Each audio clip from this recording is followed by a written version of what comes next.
going on, New York Yankees fans? Welcome back to another New York Yankees video. If you guys haven't already, hit that like button, comment, and subscribe. Turn on post notifications so you know when live stream pops video drops. Haven't done a Yankee video in a couple of weeks, and I just wanted to briefly explain myself. I'm not trying to make excuses here, but I don't know when the last time I made a Yankee video. Obviously, I've been keeping track of them and stuff like that, but I did miss a part of the Red Sox series, that one Angels game, and I forget the other opponent they played that weekend, but that was the weekend of my birthday, and then I missed a couple of those games. I'm like, you know what? I'm not going to be able to do a recap or anything because I probably won't know what I'm talking about and what they did and stuff like that. So I just wanted to be full knowledge on that one. And then obviously within the last week there's been NFL preseason stuff like that kind of overhanging, and I wasn't really able to watch a whole lot of baseball, but I did see part of the Oakland series, and I definitely did see the Angels series. So that's what we're going to talk about today, the Angels series. Maybe a little bit of the Oakland series, but this is going to be more of a Yankees-Angels recap. And I just want to say this. Obviously, I am proud of the Yankees that they went on a 13-game winning streak. That's very hard to accomplish, especially against the teams they faced and stuff like that. Obviously, the Red Sox are falling, and we know the story from there. Let's be real, some of the games were closer than should have, but you know what? It's 13-game win streaks. It was hard to accomplish, but obviously they lost those 2 games in Oakland and then lost the first 2 in Anaheim, which honestly, it's not great. Let's not, sugarcoat anything here. It's not great, especially when you're the leading wild card tier and you only have a 2-game lead. If you have like a 4-game lead or something like that, it'd be different. But the wild card, as of right now, looks like this. The Yankees and the Red Sox do have both spots, and the Athletics are 2 games back. The Mariners are 3.5. The Blue Jays 4.5. The Indians, if they even have a chance, are 7.5. So, cards could still be played here in terms of other teams trying to make the wild card. But, just as thoughts overall before we actually go into the specifics of it, a lot of the woes from the first part of the season are coming back very slowly, and that's something that the Yankees should try to control. When you have guys like Joey Gallo and Anthony Rizzo hitting into double plays, the first part of the season, we didn't really see any lefties hitting the double plays. It was usually LeMahieu, Judge, Sanchez, Stanton, Torres. Now they are. So, obviously, a couple of weeks ago, A-Rod brought up, well, they don't have a lot of lefty hitters. Obviously, balancing out the lineup is great, but I think it also goes to elevation of hitting the ball. And I'm not talking about, you got the lunch angle. No. Just the elevation of the way you're swinging at the ball and the way you're hitting the ball, And obviously, they've been striking out a lot within the last few days, which was something that was really hidden in that winning streak because they struck out a lot of times. It was ranked like 28th in the MLB just overall, but nobody knew about that because they were hitting home runs and getting RBI singles and playing baseball. That is, basically my thing on that. And, I hope the inconsistencies don't come back, because sometimes you'll have Aaron Boone make boneheaded decisions. It's going to be one of 2 things that costs us. If they do, I'm not rooting for it, obviously. One of the things will be either the lack of hitting, whenever it shows up, whenever it doesn't show up, whatever, and the back end of the bullpen. Obviously, Zach Britton, I don't root for injuries on players or anything, but with that being said, he was not good. He just wasn't good this year. Aroldis Chapman, he's still a little shaky, but they fixed the thing with him where he's more upright and he's not, slouching, doing his stuff from the stretch. And I honestly think he looks a little bit more like himself from Cincinnati. Not, the slouched, thing, but he's more standing upwards, and then he's, getting his fastballs out and, stuff like that. So he looked better against the Angels yesterday, but we have to have a consistent basis of this. And, just real quickly, I hope everybody is okay.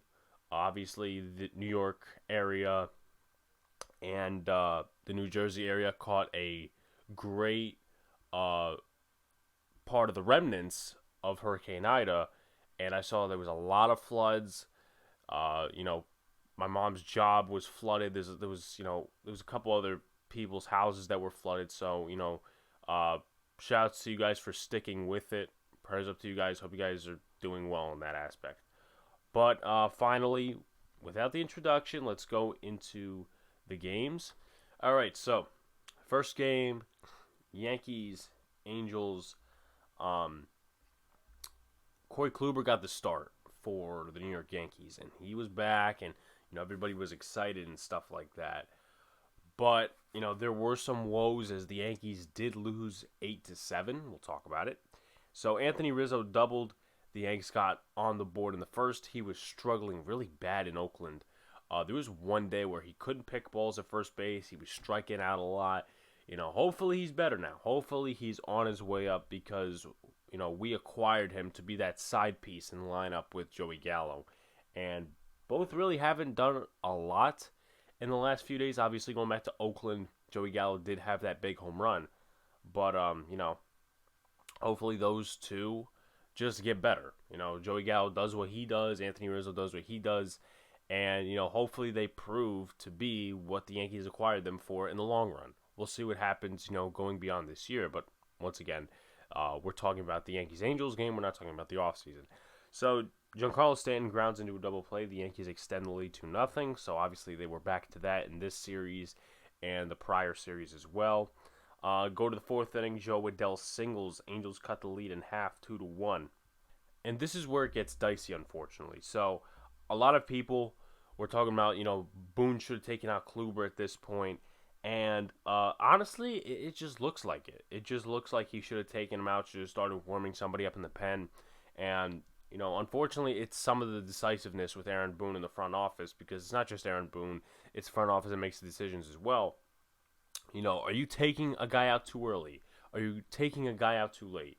Obviously, in this situation, it did look, they took a guy out way too late because obviously he gave up a grand slam to Jack Mayfield. Not just on a, bad pitch or anything. It was a hanging breaking ball. And I forget whether it was this game or another game, but this series and going back to last series, a lot of hanging breaking balls. Nestor Cortez was definitely, a victim of the hanging breaking ball. And then you wonder why balls would fly out of the stadium. But the Yankees, I'll give them credit. On offense, they did try to support their pitcher. DJ LeMahieu singles in the fifth. Yankees inch closer to a comeback.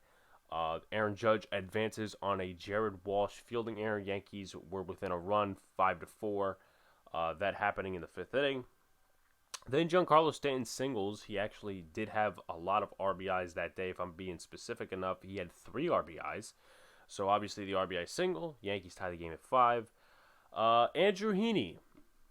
A lot of Yankee fans are not liking this guy now, and to be honest with you, I'm not really on board with what Yankee fans are saying in a certain aspect. Obviously, they don't like him, but this is what was advertised as the weaknesses. Gives up a lot of the long ball. Sure, he can be nasty, this, that, and the other thing, whatever, but he gives up the long ball. He's a fly ball pitcher. And he gave up a home run to Ohtani, I think it was the 5th inning, yes.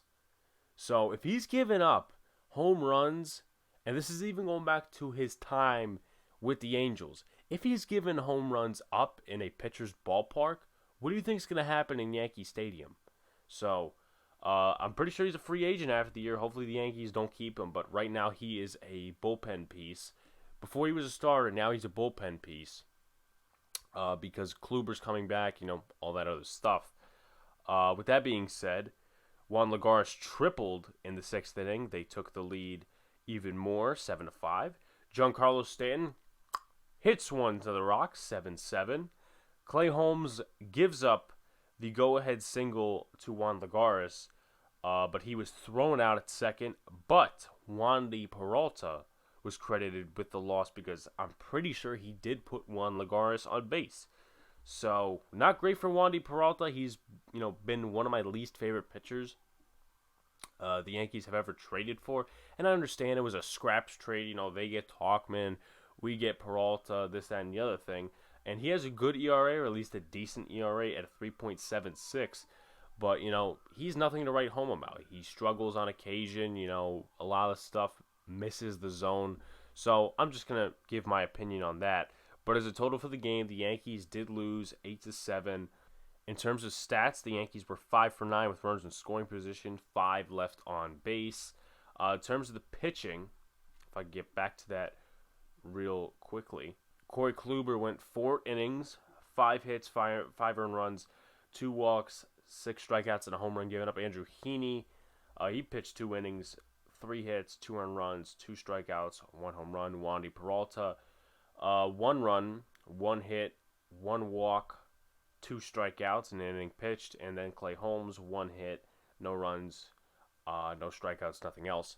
So it seems like other than Clay Holmes, a lot of the pitchers gave up runs, and that's not a good thing. That's not a good thing, whether you're a starting pitcher, and I obviously, know what happened the first part of the year with the lack of offense and stuff like that. But when your bullpen doesn't really do the greatest job in terms of, support, how can you win a game? But I think the guy's name was Mike Myers, not the scary movie guy, as in Halloween and shit. But Mike Myers did okay. Then they used a lot of pitchers. I didn't even see that. But Selman once, Quijada, Steve Cishek, I think his name is Javi Guerra, and then Raisel Iglesias at the end. It was Junior Guerra, excuse me. But the Yankees lose by a score of 8-7. So you go to the next game. And this game got me real irritated once I found out a advanced stat, and it wasn't too advanced, it's not analytics, but one got me really irritated, and I really want to know what the analytics bugs had to say about this game in terms of that stat. So the Yankees get 2 on, but Giancarlo Stanton, he grounds into a double play, and then that runner is stranded. Gardner singles, but DJ LeMahieu grounds into a double play in the third. You see where I'm going with this? Anthony Rizzo attempts to break his cold streak with a solo shot. I thought it wasn't supposed to be a solo shot, but I guess they maneuvered something in right field where it's not the top part of the wall, but there's a midsection where the yellow line is there, and if it's above the yellow line, it's a home run. Joey Gallo grounds into a double play, but Judge left on third. Not great. After a double steal, Jared Walsh launches a slider to right field, 3-1 in that part of the game. That's the fourth. Sanchez should have threw down to third on that. I mean, that's just lack of awareness by Sanchez. Always try to get the lead runner.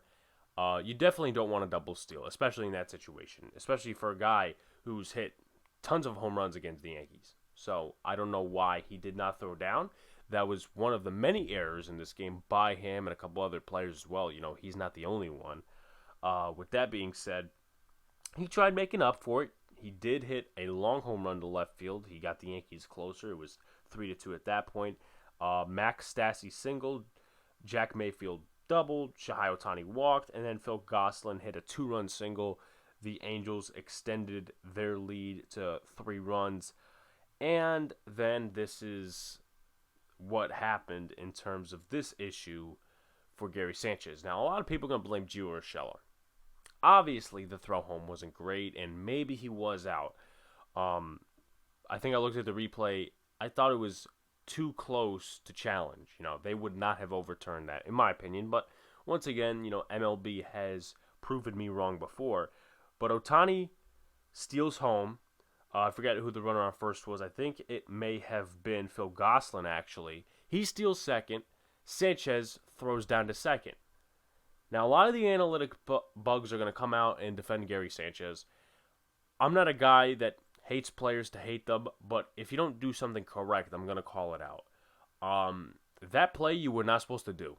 I don't care. It's 2 outs, 1 out, 3 outs, whatever. You clearly have not played baseball before, or your coach has never taught you anything common sense-wise, because if there's a runner on third, you're not supposed to throw to second. Obviously, once again, the throw from Urshela was trash. It was bouncing in the dirt. They did not get him at home plate. But you are not supposed to throw to second when there's a runner on third. I'm pretty sure that would be common sense by now, but that's what I'm talking about with the lack of fundamentals, the lack of knowing with this team, you know? But with that being said, Judge hit a single to right. The Yankees tried inching closer to a comeback in the eighth, 6-3. Then Giancarlo Stanton hits a long sac fly, 6-4, eighth inning. That pretty much, was the end of the scoring for the game. Yankees lost 6-4. The Yankees were 1 for 10 with runners in scoring position. That's not great. Obviously, you can shove that to the analytics bugs, but that's not the one I'm talking about. The Yankees also left 6 on base. 5 double plays. How the hell do you hit into 5 double plays? That's beyond me. I mean, obviously, it shows the Yankees were 1 for 10 with runners in scoring position, but Gallo, Gardner, LeMahieu, Stanton hitting to 2. How do you ground into 5 double plays? It's more, as I said in the beginning, it's probably more now than just, you got to balance your lineup out with the lefties and so on and so forth. It's more than that at this point. So hopefully this is just a bump in the road for the Yankees and this does not continue, because if it does, I'm not going to be happy. But we'll see. We'll see. So more positive things here, more positive things in this video. So Anthony Rizzo grounds out into a double play in the first inning. This is going to the third game where the Yankees won 4-1. DJ LeMahieu walks, Rizzo doubles, Judge walks, Luke Voit hits a 2-run single. The Yankees take a 2-run lead, 2-0. Luke Voit is now hitting .263, so obviously he had that rough start earlier in the year. He's doing better. Brett Gardner single. The Yankees extend the lead in the third, 3-0. David Fletcher doubles. The Yankees give up a run to the Angels, 3-1. Then Aaron Judge launches a missile into left field, 4-1. And let's get down to it. Garrett Cole, he was fucking lights out. Obviously Aaron Boone, prompted by his analytics, wanted to go to a different pitcher before the 7th inning. Cole's like, no. And he should say that. He should say that because, if you need to give your bullpen a rest, even though there's an off day the next day, why not take it? Your pitcher's throwing an absolute dime, or you could say, other words, whatever, but he's absolutely throwing, a great game, though he did give up a run and 4 hits. 15 strikeouts, 7 innings pitched. He was awesome. These are the type of starts we need to see from Cole more often. If that happened, if we saw more starts from him like this, then he'd probably be a Cy Young candidate. But obviously the inconsistencies probably earlier in the year would kind of follow him for the rest of the year. We'll see what happens. I mean, I'm not going to down on Garrett Cole, but he pitched like the Yankees paid him to pitch like a Cy Young pitcher. And, obviously, hopefully he proves it come playoff time if the Yankees do make the playoffs. But the Yankees grounded into 2 double plays, 2 for 6 with runners in scoring position, 6 left on base. Not much runs scored in this game. They had a guy by the name of Packy Naughton on the mound. His ERA was around 4, so I would have expected the Yankees to hit a bit more. But obviously Garrett Cole kind of saved them in that aspect. 15 strikeouts, 4 hits, 1 earned run. In 7 innings, Loaizaga after him, 1 innings pitched, and then Chapman, 1 strikeout. He was pretty much lights out in the 9th inning, which was a good thing for the Yankees. So that's pretty much the end of this recap. In terms of final thoughts, I would say is, hopefully this does not creep into the Orioles series and the series beyond, because after today's off day, it's going to be 20 straight games. So hopefully they use the bullpen wisely. They don't have too many erratic starts and stuff like that, but we'll see. We'll see, and, we'll talk about playoffs as we get there. But it's not totally over for the Yankees in terms of going to the playoffs, but it's not totally their spot. They're only leading by 2 games. And we saw what Boston did. And obviously they're in that second spot right now, but between them and the A's, it could definitely be something. And the Yankees as well. So, If you guys haven't already, like, comment, subscribe, turn on post notifications so you know when a live stream pops video drops. Appreciate y'all. Once again, I apologize for not getting as much Yankees content out. We'll probably do that within the coming weeks with the wild card and stuff like that. So peace out. See you later. Stay cool and go Yankees.